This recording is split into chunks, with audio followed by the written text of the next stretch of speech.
Independence Police Department welcomed a nationally renowned trainer to sharpen their skills with police dogs. KCRG TV9's Libby Randall joins us live in the studio with how this training improves policing. Libby. Beth Danielle, while funding comes from a nonprofit that serves law enforcement nationwide, the training itself focuses on understanding how and why canines react on certain calls.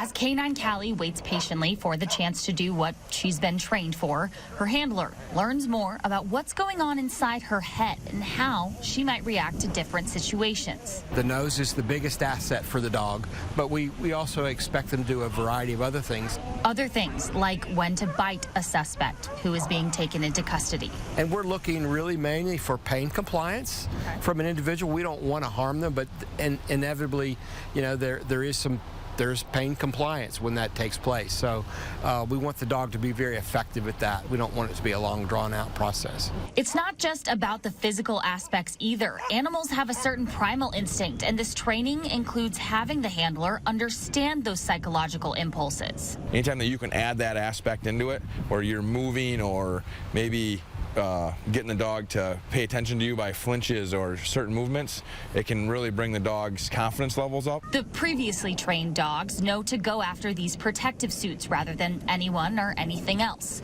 It protects the actual person who is playing the role of the decoy. It's not something the dog does naturally, so we kind of have to train it how to do that. This class is really about instructing. We refer to folks as decoys, who are representative of what the dog would be apprehending. So we want to do that in a safe manner. But the equally important part of training is for them to let go when their handler gives the command. It's important that it's done properly when we're dealing with dogs. Dogs can get hurt very easily, and we as handlers can get hurt very easily. And so when you pair the two together and you both do it the right way, it's just a safe outcome for everybody. This training was funded by Vested Interest in K9s. That's a nonprofit organization that donates protective gear and other funding to law enforcement agencies across the country. In studio, Libby Randall, KCRG TV9 News.